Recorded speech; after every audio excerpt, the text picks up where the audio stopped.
Why do some tourists still behave so disrespectfully toward the royal guards, a tradition that has been respected for centuries? Every day we see another tourist doing something almost unbelievable. It feels as if some people are competing with each other to see who can cross the line the most. Some block the guard's path, some reach for the horse's reins, and there are even people who try to pull at the guard's boots. But perhaps the strangest part is this.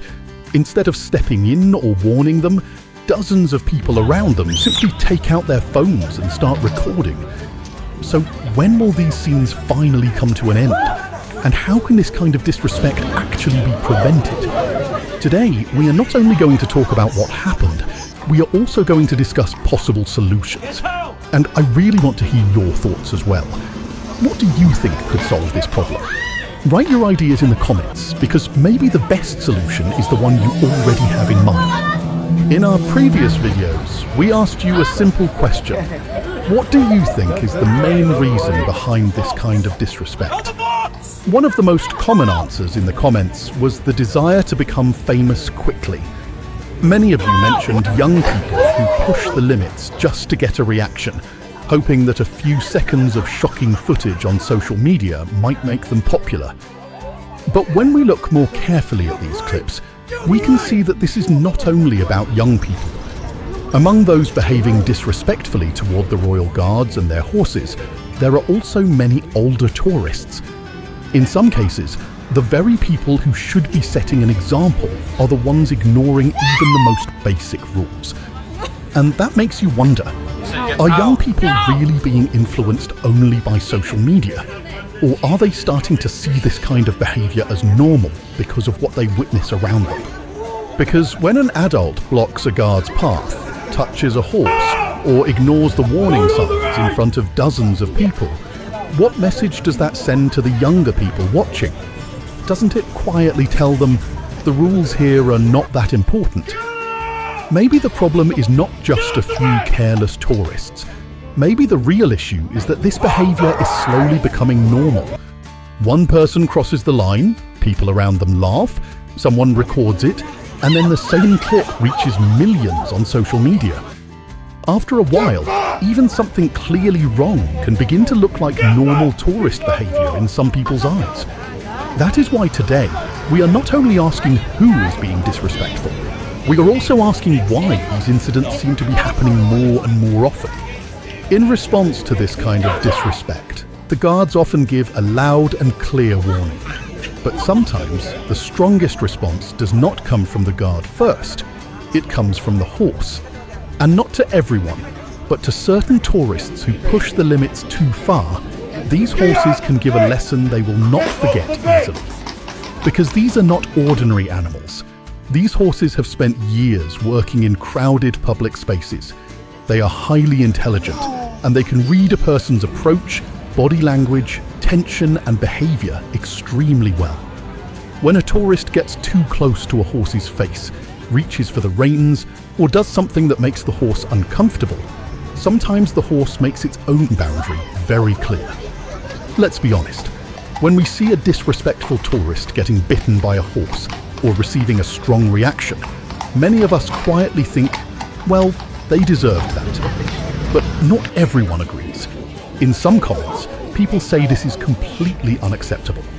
No matter what happens, a horse should never bite a tourist. These people are visitors. If the horses are part of the tradition, they cannot treat tourists like this. Some even take it a step further and suggest that the horses should be removed completely and replaced with statues. Yes, you heard that right. According to some people, there is no need for live horses. And in some cases, they even question the need for the guards themselves. A symbolic display, they say, would be enough. Others believe the solution is not to remove the tradition, but to increase the physical boundaries. Some say the painted line is not enough. There should be a proper fence. Because in their view, if people refuse to respect the warnings, then they should be physically prevented from getting too close in the first place. And honestly, this is where we had to stop and think. Because at this point, the issue is no longer just about a few tourists behaving badly. On one side, there is a tradition that has continued for centuries, soldiers on active duty, and horses that are an essential part of that tradition. On the other side, there are people who seem to believe that instead of visitors adapting to the tradition should be changed to suit the visitors. So what do you think is right? Should a centuries-old tradition suddenly be changed because a few people refuse to follow the rules? Should the horses be removed? Should fences be installed? Or is the real thing that needs to change the behavior of the people who come here? We genuinely want to hear your thoughts on this, because maybe the solution will not come from us, maybe it will come from your comments. Every day, thousands of people come here from all around the world. They come from different countries, different cultures, and different backgrounds. And of course, every person is different. Some visitors notice the rules before they even get too close. They keep their distance, respect the guards, and treat the horses with care. It is clear that somewhere in their society, their family, or their education, they have learned how to behave around places of tradition, duty, and public respect. But there is an important point here. Even among people from countries we might usually think of as very respectful, there can still be individuals who cross the line. Because disrespect is not always about nationality. Sometimes it is simply about character. Still, this question comes up again and again. Do you think a visitor's country, culture, or upbringing can influence this kind of behavior? In some societies, respect for rules, public spaces, and historical traditions may be taught from a very young age. In others, people may be more used to behaving casually in tourist areas, even when the place itself carries a deeper meaning. But at the same time, it would not be fair to judge people only by the country they come from, without looking at them as individuals. Two tourists may come from the same country. One may behave with complete respect, while the other crosses the line in front of everyone. So maybe the issue is not only where people come from, it is also about how they were raised, how much they respect other people's boundaries, and whether they truly understand the meaning of the place they are visiting. So what do you think? Does a person's country and culture really play a role in this kind of behavior?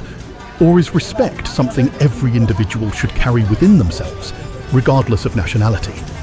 There is another side of this that we also need to think about. Is the responsibility really only on the tourists who behave disrespectfully? Or do we, as viewers, also play a part in this? Of course, people come here and they are responsible for their own behavior. But when these clips spread so widely, maybe the problem is not only those few tourists. Maybe the environment around them also plays a role. Tour guides, travel companies, social media videos, and even the crowd watching in the moment. All of these things may be helping this behavior grow, even without meaning to. Because some people have already seen these clips many times before they even arrive in London. Videos of guards shouting, horses reacting, and crowds laughing are shared millions of times. And perhaps before some tourists even get there, they stop seeing this place as a historic area of duty and tradition, and start seeing it as a place where they can get a reaction. What happens if I get a little closer? Would it be funny if the horse reacted to me? Could I go viral if the guard shouts at me? Maybe some people really do push the limits with that thought in mind. The role of tour guides and travel companies can also be questioned here. When they bring people to this area, do they clearly explain that this is not just a photo stop? Do they explain that the guards are soldiers on duty and that the horses are living, working animals? Or are visitors simply left there for a few minutes, with everything depending on their own judgment? And then there is the effect of the crowd. When one tourist crosses the line and the people around them laugh, pull out their phones and start recording instead of reacting, the wrong behavior suddenly turns into a small performance. Maybe that person would never have dared to do it alone, but the attention from the crowd pushes them to go even further. Because for some people, even being warned is still a form of attack. And the most worrying part is this. The more these videos are shared, the more people watch them. The more people watch them, the more some people want to experience the same reaction for themselves. And slowly, disrespect stops being just a single moment. It becomes a self-feeding cycle. One person crosses the line, someone records it, millions of people watch it. Then someone else arrives, wanting to try the same thing. Maybe that is why simply telling tourists to be more respectful is not enough. Maybe the real question is this: when we watch these wrong behaviours, share them, laugh at them, and turn them into entertainment, are we unknowingly encouraging them even more?